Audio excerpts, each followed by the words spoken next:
हे आहे Marathwada news network आणि आपण पाहत आहात मराठवाडा न्यूज। दिनांक 24 एप्रिल रोजी हिंगोली मतदारसंघातील महाविकास आघाडीचे उमेदवार नागेश पाटील आष्टीकर यांच्या प्रचारात हदगाव येथे महाराष्ट्राची बुलंदतोप उद्धव ठाकरे यांची जाहीर सभा पार पडली। यावेळी त्यांनी अबकी बार भाजप तडीपार असे म्हणत मोदी शहावर भडकले। यावेळी मोठा जनसागर उपस्थित होता। मित्र पक्षाचे सर्व माननीय नेते आणि जमलेल्या माझ्या तमाम देशभक्त बांधवांनो, भगिनींनो आणि मातांनो,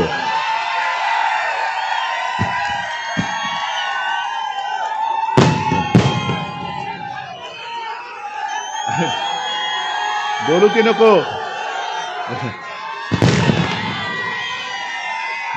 बसा सगळे बसा। जरा चॅनल वाल्यांना विनंती, तुम्ही कॅमेरा सेट करून बसलात तर बरं होईल, पाठच्या लोकांना दिसेल। खाली बसा, तुम्ही खाली बसा।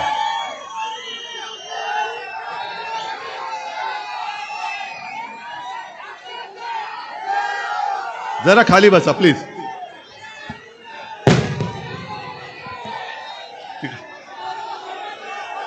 चल ठीक आहे, आता जरा बोलू द्या।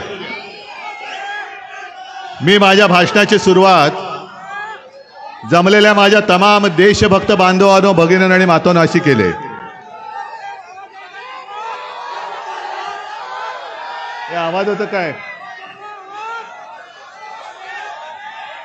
आवाज येतोय?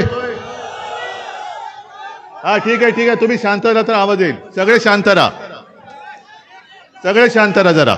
आता येतोय आवाज? तुमच्या लक्षात आलं असेल की मी हल्ली, जरा खाली बसा। अरे बाबा थांबा ना, तुमचा आवाज थांबवला तर माझा आवाज येईल, बस।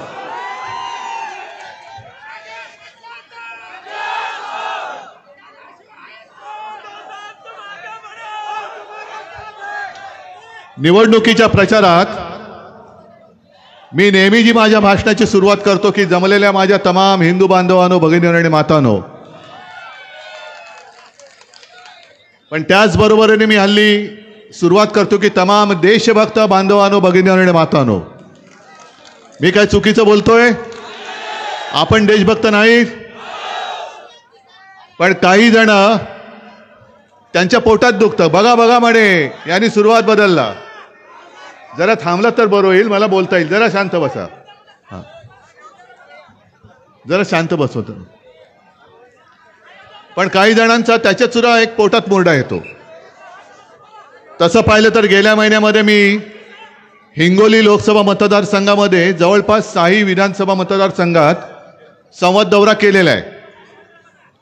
पण तो काळ असा होता की निवडणुकीची तारीख जाहीर झाली नव्हती, आपला उमेदवार जाहीर झाला नव्हता आणि त्यांची निशाणी पण जाहीर झाली नव्हती। आता चित्र स्पष्ट झालंय। उमेदवार कोण? आणि जरा जोरात सांगा, निशाणी कोणती? गद्दारांच्या खुर्चीला लावणार ना? काय शब्द जपून वापरावे लागतात, मग कुठे लावायची तुम्हाला मशाल कळलंय? कारण हे गद्दार असे आहेत की त्यांनी विधानसभेत गद्दारी केली होती, बरोबर आहे? त्यांना वाटलं आपण काय शौर्य केलं, नागेशला पाडला आणि जवळगावकरांना निवडून दिलं। अरे आम्ही जवळगावकरांना जवळ केलं, आता बोल पुढे काय करतोस? आता कुठे जाशील? त्याच्यामुळे तुझा सगळा सुपडा साफ होणार आहे। आणि जे गुंडागर्दी करतायत, मस्तीमध्ये आहेत, तुम्ही इकडे शेतकरी किती आलेत? एक काम करावं लागेल तुम्हाला, या गुंडागर्दीवरती नांगर फिरवावं लागेल। कोणावरती फिरवायचा नांगर? गुंडागर्दीवरती। आणि गुंडागर्दी पूर्णपणे नामशेष करून टाकायची। हे यांच्या काय वडलोपारची संपत्ती नाही आहे हिंगोली म्हणजे। हिंगोली हा आपल्या शिवसेनेचा बालेकिल्ला आहे। आणि विशेष म्हणजे ज्यांच्यासोबत आपण लढत होतो ते काँग्रेस, राष्ट्रवादी आणि सगळे पक्ष हे अधिक आपल्यामध्ये आलेले आहेत। म्हणजे मला तर असं वाटतं की यावेळेच्या मतदानात जेवढं मतदान होईल त्याच्यात 90% जास्त मतदान हे आपल्या नागेशला होईल. आणि तुम्हाला सगळी दुःख माहिती आहेत तुमची. अंबादासजींनी तुमच्याशी बोलताना सोयाबीनचा मुद्दा मांडलेला आहे, कापसाचा मांडलेला आहे ना. त्रासाने तुम्ही ग्रस्त आहात ना. मग आम्ही बोलतोय, पण आम्ही नुसतं नाही बोलत. मी अभिमानाने सांगेन की महाविकास आघाडीचं सरकार होतं तेव्हा आम्ही करून दाखवलं होतं. सोयाबीनला भाव देऊन दाखवला होता, कापसाला भाव देऊन दाखवला होता. आणि आता हे कर्जमुक्ती तर मी पहिल्याच अधिवेशनात केली होती. मिळाली होती की नव्हती? मिळाली होती ना. आपत्ती आली नसेल असेल, पण त्या काळामध्ये मदत जी केली होती मिळाली होती की नव्हती? आणि त्या पलीकडे जाऊन जे नियमित कर्ज परतफेड करतात त्यांच्यासाठी 50,000 रुपये प्रोत्साहनपर राशी ही द्यायला सुरुवात केली. आणि या गद्दारांनी हरामखोरी करून आपलं सरकार पाडलं. नाहीतर ते पण मिळालं असतं तुम्हाला. आणि मी तुम्हाला खोटं नाही सांगत, जर 5 वर्ष यांनी गद्दारी केली नसती तर 5 वर्षाच्या अखेरीस मी शेतकऱ्यांसाठी आणखीन काहीतरी योजना जाहीर तर केली असतीच. कदाचित मी परत एकदा शेतकऱ्यांची कर्जमुक्ती केली असती. पण आता हे बसलेत. आता शेतकऱ्यांच्या मनामध्ये एक भीती आहे. ज्या पद्धतीने शिवसेना ही आपली शिवसेना, मोदी म्हणतात ती नकली शिवसेना आहे, मान्य आहे तुम्हाला? पण मोदींना माहित नाही. ए बाबा, तुम्ही येऊन भाषण करता काय? भाषण करता का? नाही ना. मग जरा बसा ना, जरा शांत बसा, मध्ये मध्ये बोलू नका, जरा थांबा. या मोदींना माहिती नाहीये की तुम्ही जो भाजप करताय तो बोगस जनता पार्टी झालेला आहे. बोगस, भाकड, फेकड. पण ज्या पद्धतीने त्यांनी आपली शिवसेना पळवली कसली? चोरली. पण त्या चोराचा हिशोब मी बरोबर चुकवल्याशिवाय राहणार नाहीये. पण मी जे तुम्हाला सांगतोय, एका शेतकऱ्याने सांगितलं, तुम्हाला पटते की नाही बघा. यांनी काय केलं? यांचे जे घरगडी सगळ्या यंत्रणा आहेत, निवडणूक आयोग सुद्धा यांचाच घरगडी आहे. तो मध्ये नेमला होता लवाड नार्वेकर. आपण जनतेच्या न्यायालयात हे सगळे प्रश्न मांडले होते, तुम्ही पाहिले ना. आणि आता सर्वोच्च न्यायालयाने सांगितलंय की विधिमंडळाच्या बहुमतावर तुम्ही पक्षाची मान्यता पक्ष कोणाचाही ठरवू शकत नाही. पण यंत्रणा यांच्याकडे, निवडणूक आयोग यांच्याकडे, लवाद यांच्याकडे. ज्याप्रमाणे सुरतेमध्ये त्यांनी एक चमत्कार केला आणि भाजपचा उमेदवार बिनविरोध निवडून आणला, काँग्रेसच्या उमेदवाराचा अर्जच अवैध करून टाकला. मग ह्या सगळ्या यंत्रणा त्यांच्याकडे असल्यानंतर मी असं म्हणेन, जे मला शेतकऱ्यांनी सांगितलं, मला म्हणाले, अहो उद्धवराव, तुमच्या शिवसेनेच्या 7बाऱ्यावरती यांनी गद्दारांचं नाव लिहिलं, आमच्या 7बाऱ्यावरती यांनी दुसऱ्याचं नाव लिहिलं, तर आम्ही कोणाकडे जावं? आणि यंत्रणा यांच्याकडे. जर आता परत हे दुर्दैवाने निवडून येणार नाहीच, काय द्यायचं नाही निवडून ते मी तुम्हाला सांगतोय. हे केवळ शिवसेना संपवण्याचं कारस्थान नाही. उद्या तुमच्या 7बाऱ्यावरती कोणाचं तरी भलत्याचंच नाव लिहिलं, यंत्रणा कुठे तुमच्याकडे? काय कराल तुम्ही? रस्त्यावरती उतरा रस्त्यावर. अरे मेलात तरी चालेल, तुम्ही जगा किंवा मरा, पण मला पंतप्रधान करा. हे अशी ज्यांची मानसिकता आहे, जे शेतकरी उत्तरेमध्ये रस्त्यावरती उतरले होते, त्या शेतकऱ्यांच्या वाटेमध्ये आणि खिळे टाकले, कंपाऊंड्स टाकली, सगळे त्यांच्यावरती बंदुका घेऊन पोलीस उभे केले, ड्रोनमधनं अश्रुधुराचे गोळे सोडले, येऊ नाही दिले दिल्लीमध्ये. कोणाकडे तुम्ही दाद मागणार? मागू शकता दाद? सगळे दरवाजे तुमचे बंद झाल्यानंतर तुमच्या 7बाऱ्यावरती गद्दारांचं नाव लिहिलं तर महाराष्ट्राच्या 7बाऱ्यावरती कोणाचं नाव देतील ते? महाराष्ट्राचा 7बारा हा त्यांच्या बापाच्या मालकीचा नाही, तो माझ्या या शेतकऱ्याच्या मालकीचा आहे. आणि जर मोदी शहाना वाटत असेल की सगळं गोरं ढोरं आहेत, आम्ही काय वाटेल तशी ना हाकलू तशी जातील, नाहीये. मोदीजी, तुम्ही बैल बघितला पण बैलाची शिंग नाही पाहिली अजून. आणि महाराष्ट्राचा जो खाक्या आहे की आला अंगावर तर घेतलं शिंगावर, आता महाराष्ट्र सज्ज आहे, तुम्हाला शिंगावरती घेतल्याशिवाय राहणार नाही. ज्या पद्धतीने यांचं सरकार चाललेलं आहे, आमच्यावरती आरोप करतात घराणेशाही घराणेशाही. मग मी जे बोलतोय हे तुम्हाला पटते की नाही सांगा तुम्ही. आहे मी घराणेशाही मधला आहेच ना. माझे आई वडील, अरे तुम्हाला माझ्या वडिलांचा फोटो चोरावा लागतो, ते माझे वडील आहेत, ह्याचा मला अभिमान नसावा. आज त्यांना कळलेलं आहे की तुम्ही शिवसेना चोरण्याचा प्रयत्न केलात, पण मोदींच्या चेहऱ्यावरती मत मागू शकत नाही. जो गेल्या वेळेचा इथला गद्दार आपण निवडून दिला तर माझी चूक झाली, ती मीच उमेदवारी दिली. आणि उमेदवारी दिल्यानंतर तुम्ही आत्ता जसे पिसाटून उठलेला आहात तसे उठलात आणि दिलं त्याला निवडून. तुमची चूक नाही, माझी चूक आहे. पण हा गद्दार तिकडे गेला तेव्हा मला काय सांगत होते, हे म्हणे मोदींचा फोटो लावला म्हणून निवडून आले. मग आता बाळासाहेबांचा फोटो का लावताय?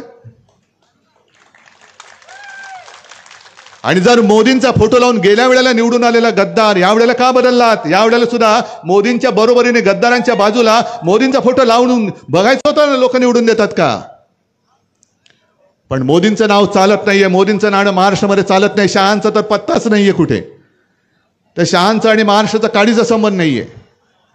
उगाच आपले टिकोजीराव इकडे येऊन फणा काढतात आणि मणिपूरमध्ये जाऊन शेपट्या घालतात. हे आमचे गृहमंत्री तिकडे चीन लडाख मध्ये घुसतोय, तिकडे काय बोलत नाही, पण इकडे येऊन मोठमोठ्या फुशारक्या मारतात. बघा आम्ही काय केलं. काय केलं तुम्ही? मणिपूरच्या स्त्रियांची तुम्ही आबरू वाचू शकलात? ज्या माझ्या देशाला कुस्तीमध्ये पदकं मिळवून देणाऱ्या कुस्तीपटू त्या तिकडे बसल्या होत्या, त्यांच्याकडे जायला मोदीजींना वेळ नाही, पण समुद्राच्या तळाशी जाऊन सगळा देखावा करायला वेळ आहे. अरे गेला असतात 2 मिनिटं त्या महिलांना भेटला असतात, ऐकून घेतलं असतात. गेला असतात 2 मिनिटं आणि त्या शेतकऱ्यांना भेटला असतात. गेला असतात 2 मिनिटं आणि मणिपूरमध्ये जाऊन त्या महिलांशी बोलला असतात. ते नाही, कारण आगडोम उसळलेला आहे. आगडोम, हा आगडोम आता मोदीजी तुम्हाला थांबवता येऊ शकणार नाहीये. हा शेतकरी जो पिसाळून उठलेला आहे याचं कारण तुम्ही भले त्याला नमो सन्मान बिन्मान काहीतरी योजनेमार्फत 6,000 रुपये फेकत असाल, पण मला सांगा असं कोणतं एक तरी शेतीसाठी लागणारा अवजार असेल, मग खत आहे, इलेक्ट्रिक पंप आहे, त्याच्या वायर आहेत, इतर सगळ्या गोष्टी, त्याच्यावरती जीएसटी किती आहे जरा बघा, 18%. आणि फक्त एकावरती नाही, सगळ्या गोष्टींवरती आहे. 5%चा आता खताचा जीएसटी त्यांनी 5% केलाय. मग तुम्ही सगळी खरेदी करतात, ही सगळी लूट त्यांच्या खिशात जाते.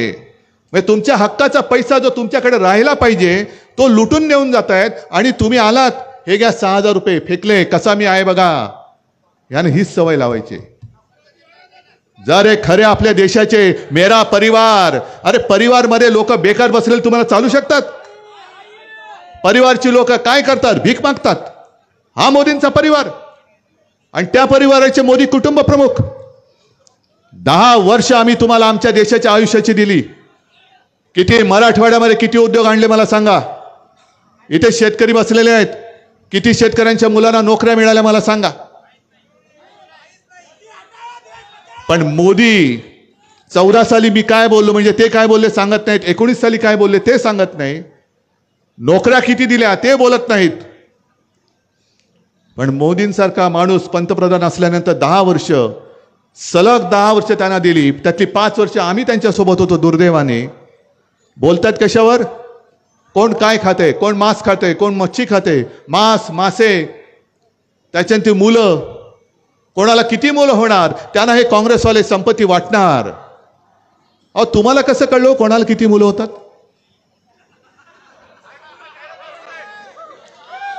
म्हणजे तुमचं ते मग सांगतात भाई और बहनों, खास करून महिलांना, की तुमचा दागिना, तुमचं मंगळसूत्र हे त्यांना देऊन टाकतील. मोदीजी तुम्हाला मंगळसूत्राचं महत्व कळलं कधी? गेल्या 10 वर्षात?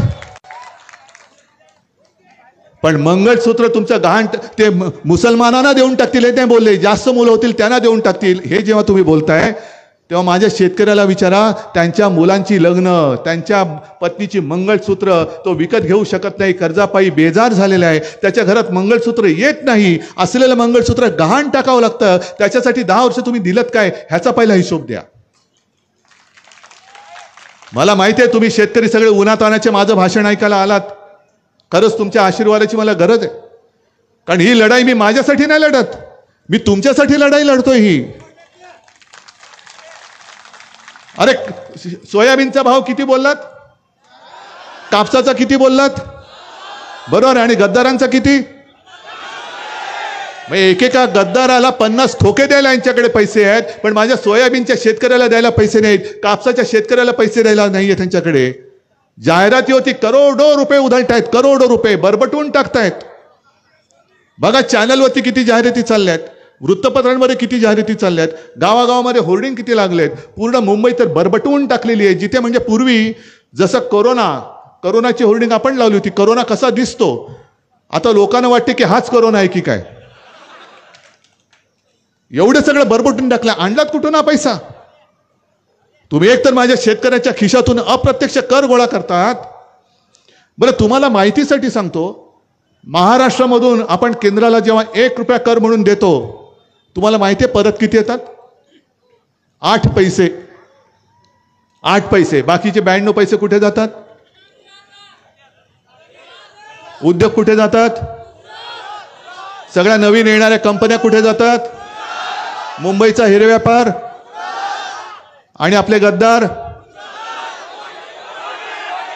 मग तुमच्या सातबारावरती कोणाचं नाव येईल. मग चालेल तुम्हाला. मग कधी त्यावेळेला मी येऊन तुमच्याशी बोललो, अरे मी तुम्हाला सांगितलं होतं, अरे वेळ गेली असेल निघून. आत्ताच वेळ आहे की यांची मस्ती आत्ताच तुम्हाला गाडावी लागेल, आत्ताच. आणि एक काळ असा होता, जरूर होता, अगदी स्वतः शिवसेना प्रमुख सांगायचे की देशाला एका मजबूत सरकारची गरज आहे. होय, वाटत होतं तेव्हा, आणि म्हणून आम्ही यांच्या कच्चेपी लागलो. पण आता जे दिसतंय, तुम्ही आमच्या घराणेशाहीवरती बोलताना, अहो तुम्ही आणि तुम्हीच, मी म्हणजे मीच. मोदी एक आहे, मोदी, दुसरं कोणीच नाही. मोदींचा परिवार म्हणजे एकटे मोदी आणि त्यांची खुर्ची, दुसऱ्या परिवारात कोणीच नाही. मग तुम्ही तुमच्या स्वतःबद्दल जर एवढं बोलत असाल, तुम्ही जर तुमच्या स्वतःच्या प्रेमात एवढं पडला असाल, तर मी माझ्या या कुटुंबाच्या प्रेमात पडलो तर मी कसा गुन्हेगार. आणि मी घराणेशाहीच्या वारशाची मशाल घेऊन मी पुढे जातोय. घराणेशाहीची वारशाची मशाल आहे माझ्याकडे. अहो माझ्या 7 पिढ्या या पूर्वीच्या होत्या ना, त्याचा इतिहास मी तुमच्या समोर ठेवतो. शिवसेना प्रमुख कोण होते तुम्हाला माहिती आहेत. माझे आजोबा काय होते तुम्हाला माहिती आहेत, प्रबोधनकार. आता त्यांचे आजोबा काय होते ह्याचाही हिशोब आहे. हिशोब म्हणजे इतिहास आहे. मोदीजी तुम्ही आणि शहाजी तुम्ही तुमच्या 7 पिढ्यांचा इतिहास सांगा, मी माझ्या ठेवतो. होऊन जाऊ दे, लोकांना काय निवडायचं ते निवडू दे. मी आहे, समोर उभा आहे. जनतेने ठरवावं तुम्हाला कोणती घराणेशाही पाहिजे, आणि जनतेने ठरवायचं उद्धव ठाकरेला पुढे न्यायचं की घरी बसवायचं. हे मोदी शहाने नाही ठरवायचं. जी शिवसेना प्रत्येक वेळेला प्रत्येक ठिकाणी गोरगरीब माणसाच्या अगदी बांधावरती येते, धावून जाते, आपत्तीमध्ये धावून येते, आणि ज्या शिवसेनेनी मोदीजी तुम्हाला पंतप्रधानपदी बसवण्यासाठी मदत केली, ती शिवसेना तुम्ही काम झाल्यावर आज नकली म्हणता. अरे जर आपल्याला नकली म्हणत असतील तर मग हे आहेत तरी कोणाचे. आणि हा जो मी विचार जो शेतकऱ्यांनी मला सांगितला, माझ्या मनात तो भिडला की शिवसेनेचा 7-12 ह्यांनी त्या गद्दारांच्या नावावर केला, माझ्या शेतकऱ्याचा केला, आणि सगळ्या यंत्रणा ह्यांच्या हातात ठेवल्या, तरी जातील कुठे. आणि त्याच्यासाठी जे मी बोलतोय की मजबूत सरकार, आता मजबूत सरकार पाहिजे, पण एका व्यक्तीचं सरकार नकोय आम्हाला. एक व्यक्ती म्हणजे हुकुमशाह नाही, आम्हाला मोदी सरकार नकोय, आम्हाला भारत सरकार पाहिजे. हे सरकार, माझ्या देशाचं नाव हे भारत आहे, भारत सरकार पाहिजे. आणि हे म्हणतील ती पूर्व दिशा. मगाशी तुम्ही ते मशाल गीत ऐकलत ना, ऐकलत की नाही. त्याच्यामधला एक शब्द काढायला लावला मला, मी नाही काढला. कोणता शब्द. अरे मोठ्याने तरी बोला, द्या मोठ्याने घोषणा. पुढची काय. जय भवानी जय शिवाजी आहे ना. भवानी मातेला आपल्यापासून दूर कोण करू शकतं. पण यांचा घरगडी निवडणूक आयोग त्याने आम्हाला प्रेमपत्र दिलं की या गाण्यातला जय भवानी शब्द काढा. मग काय मोदींचं घालू. हा, मी त्यांना सांगितलं काय काय बोललं तुम्ही आता. हा कळलं ना तुम्हाला. हा ते काय करायचं ते करा, मी हटवणार नाही. आणि माझ्या दैवताशी पंगा घेऊ नका. हे माझं दैवत माझ्या समोर बसलेलं आहे. आम्ही जय श्रीराम बोलतो, आम्ही बजरंग बली की जय बोलतो, आम्ही बोलतो पण तुम्हाला जय भवानीची एवढी ॲलर्जी का खास सुटली तुम्हाला? का सगळीकडे खाजवायला लागलात? आणि असे हे महाराष्ट्र द्वेष्टे आहेतच.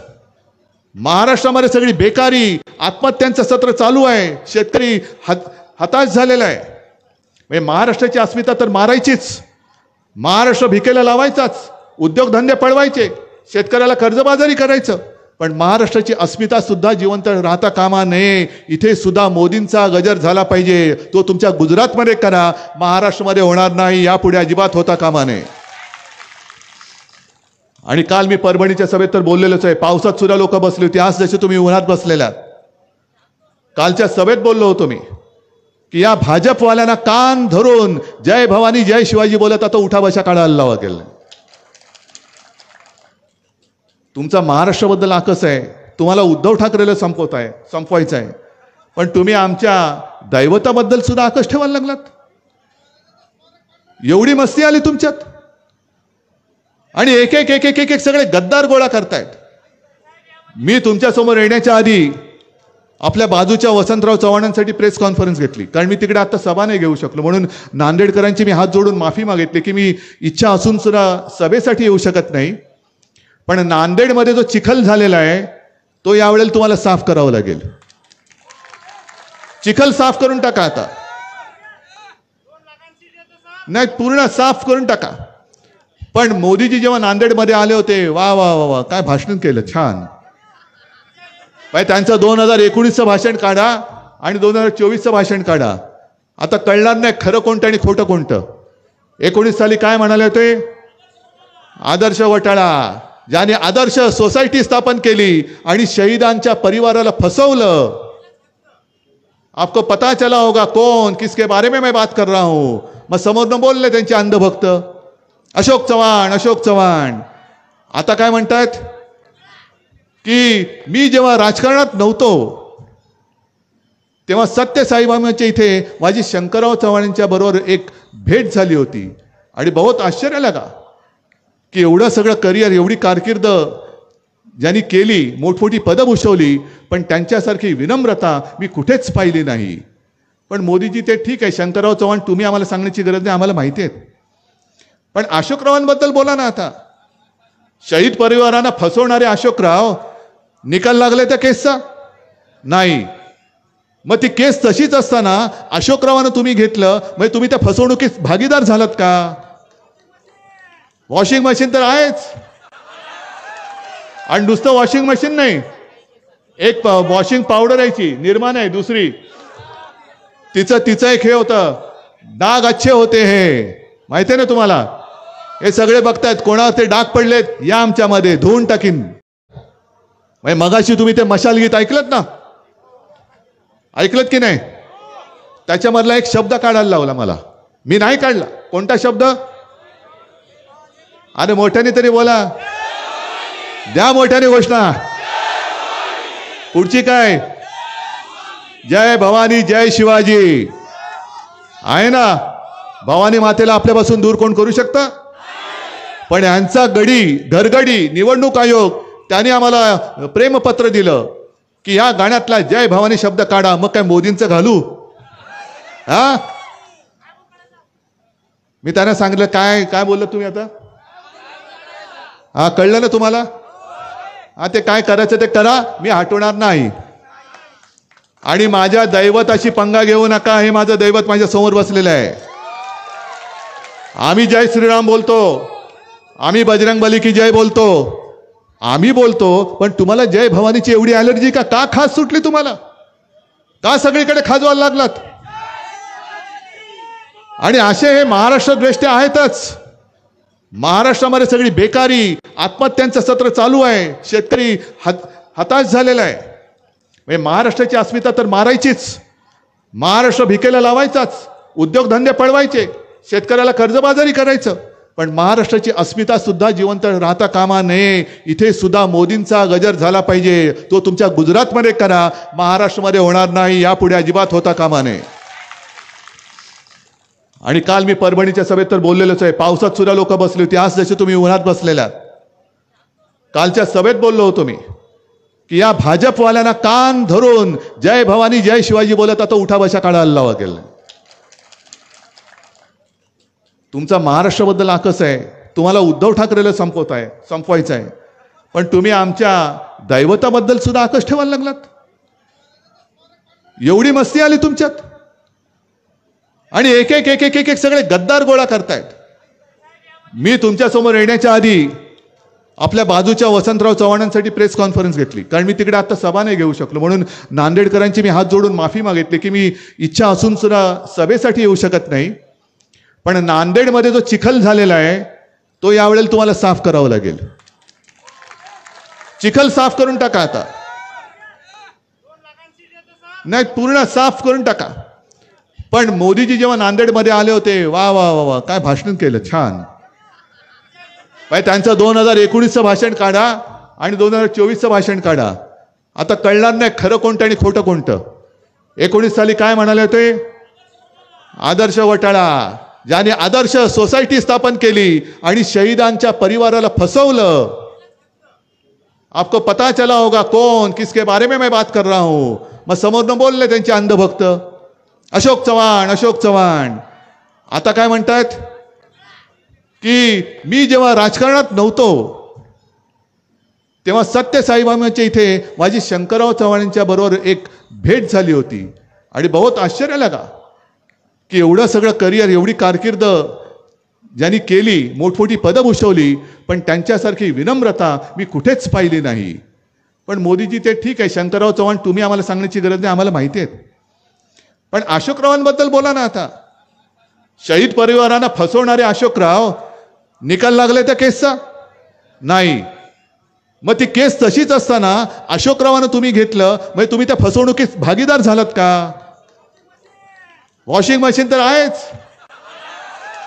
आणि नुसतं वॉशिंग मशीन नाही, एक वॉशिंग पावडर यायची निर्माण आहे दुसरी, तिचं एक हे होतं, डाग अच्छे होते हे, माहिती आहे ना तुम्हाला. हे सगळे बघतायत, कोणावर ते डाग पडलेत या आमच्यामध्ये धुवून टाकीन. आणि यांची गॅरंटी काय माहिती आहे तुम्हाला? मोदी गॅरंटी. ज्याचा जितका मोठा भ्रष्टाचार त्याचा मोठा सन्मान.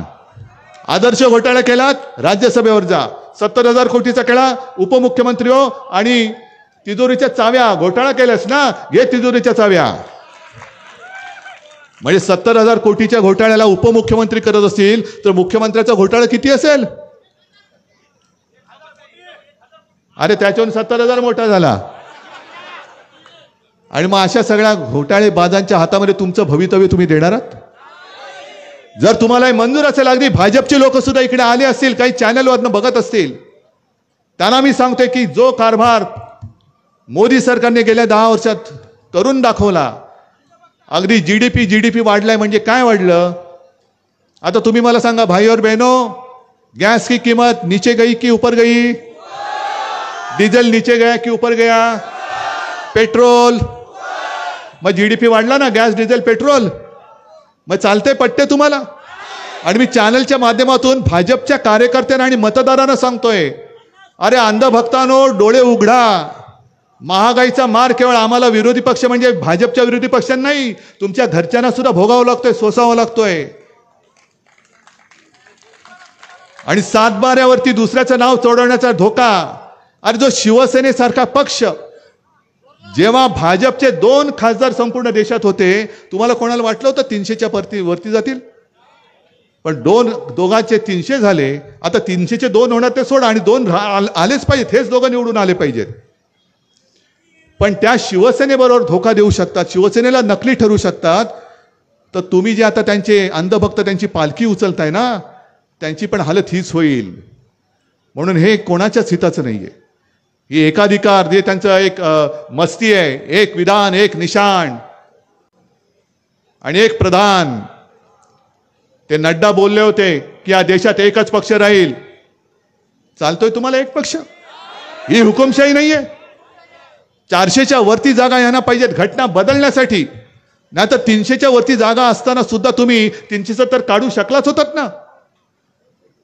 मग तेव्हा तुम्हाला बहुमताची गरज होती आणि बहुमत तुमच्याकडे होता, आम्ही सुद्धा बरोबर होतो. काश्मीरचा 370 कलम काढताना आम्ही सुद्धा पाठिंबा दिला. इतर अनेक चांगल्या गोष्टींना आम्ही पाठिंबा दिलाच, पण बहुमत मिळाल्यानंतर तुम्हाला 400च्या पार व्हायचंय, कारण तुमच्या डोक्यामध्ये किडा वळवळतोय घटना बदलण्याचा. हे माझं जाहीर वक्तव्य आणि तुम्हाला पटते की नाही तुम्ही मला सांगा. कारण गेल्या संसदेच्या अधिवेशनात भाजपच्या विरोधातले त्यांनी जवळपास 150 खासदार निलंबित करून टाकले. नुसते निलंबित नाही केले, निलंबित केल्यानंतर देशासाठी जे कायदे आणले त्या कायद्यावरती देशाच्या त्या सर्वोच्च मंदिरात, लोकशाहीच्या मंदिरात चर्चा व्हायला पाहिजे होती. अगदी इतर पक्षांची सुद्धा मतं त्याच्यात मांडली जायला पाहिजे होती. मग मतदानाला टाकून ते कायदे मंजूर करायला पाहिजे होते. पण यांनी समोरची संसद खाली करून टाकली आणि त्यांना पाहिजे ते कायदे मंजूर करून टाकले. हेच त्यांना उद्या करायचंय, कारण उद्या 400च्या वरती जाणार नाहीच. पण जर गेले तर समोर कोणी असता कामा नये, घटना बदलताना कोणाचाही आवाज असता कामा नये. जे रशियामध्ये पुतीननी केलं, जे इस्रायलमध्ये नेत्यानाहूनी केलं, आज नेत्यानाहू भोगतायत, तिकडे घराच्या बाहेर नेत्यांना पडतायत. लोक संतापाचा वणवा पसरलेला आहे, रस्त्यावरती लोक उतरलेली आहेत. आणि जगातली सगळ्यात ही मोठी लोकशाही. अरे देशाचं स्वातंत्र्य मिळवताना आम्ही नव्हतो, आमचा जन्म नव्हता झाला, शिवसेनेचा पण नव्हता झाला, पण काँग्रेसचा झाला होता. काँग्रेस लढत होती. RSSचा झाला होता. 25 साली त्यांना 100 वर्ष होतील. स्वातंत्र्यपूर्व काळात, लढाईच्या काळात RSS अस्तित्वात असताना सुद्धा RSS कधी स्वातंत्र्य लढत उतरली नव्हती. काही न करता मिळालेलं स्वातंत्र्य हे आता गिळायला निघालेत. हे तुम्हाला मान्य आहे का? आणि म्हणून आम्ही काय करू? त्या नागेशने एक वचननामा दिलाच आहे. कुठे तो नागेशने एक वचननामा दिलाय. पण एक तुम्हाला सांगतो, हा एक नागेशचा वचननामा आहे आणि नागेश तुमच्या समोर आहे. उमेदवार बरोबर आहे ना? निवडून आणणार. पण एक तुम्हाला सांगतो, जसं मोदींची गॅरंटी आहे, त्या गॅरंटीवर विश्वास ठेवणार का उद्धव ठाकरेच्या वचनावर? मी तुम्हाला वचन देतोय, इंडिया आघाडीचं सरकार आणल्यानंतर महाराष्ट्राची जी लूट चाललेली आहे, ही लूट मी थांबवल्याशिवाय राहणार नाही. महाराष्ट्राचं लुटून दिलेलं वैभव मी परत महाराष्ट्रात आणल्याशिवाय राहणार नाही. मी माझ्या शेतकऱ्याला त्याचा हमी भाव मिळवून दिल्याशिवाय राहणार नाही. आणि मी पीक विम्याचा जो घोटाळा आहे, हजारो कोटी रुपये पूर्ण देशामध्ये या विमा कंपन्यांच्या घशामध्ये जात आहेत. मला तर काल कोणीतरी सांगितलं की या विमा कंपन्यांकडनं सुद्धा यांनी निवडणूक रोखे घेतले असतील तर फार भयानक आहे. मग एक तर असं महागाई वाढून पिलतायत, अप्रत्यक्ष करातून पिलतायत आणि निवडणूक रोख्यातून सुद्धा पैसे काढतायत. 8 ते 10 हजार कोटी रुपये यांनी आपल्याला माहितीच नव्हतं कधी त्यांच्या खिशात घातले. पण ही सगळी जी वचने आहेत, ही प्राथमिकता असेल. 2.5 वर्ष ही महाविकास आघाडीची होती आणि तुम्ही तुलना करा 2.5 वर्षाची आणि आता या 2 वर्षाच्या गद्दारीची. कोणतं सरकार तुम्हाला हवंय? आणि देशामध्ये परत मोदी सरकार हवंय का शेतकऱ्याचे अश्रू पुसणारं इंडिया आघाडीचं सरकार पाहिजे? एकाधिकार पाहिजे, हुकुमशाह पाहिजे की प्रादेशिक पक्षांना बरोबर घेऊन चालणारं संमिश्र सरकार की जे देशाच्या प्रत्येक राज्याचा मान राखेल, सन्मान राखेल आणि देशाच्या नागरिकांची एक जी काय भावना आहे तिचा आदर राखेल, असं सरकार पाहिजे. आणि असं इंडिया आघाडीचं सरकार पाहिजे असेल तर नागेश इकडे, तिकडे वसंतराव चव्हाण, पूर्ण महाराष्ट्रामध्ये मी आवाहन करतोय.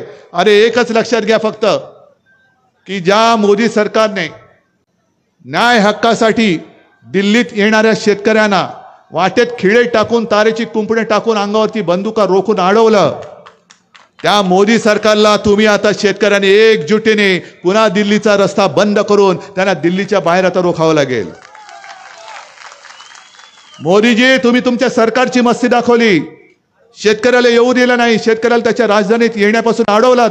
आता हा माझा महाराष्ट्रातला तमाम शेतकरी आणि देशातला तमाम शेतकरी म्हणून मतदान करेल आणि मोदी सरकारला दिल्लीच्या रस्त्यामध्ये अडवेल. जय न्यूजला सबस्क्राईब करा, लाईक करा, शेअर करा, बेल आयकॉनला क्लिक करा.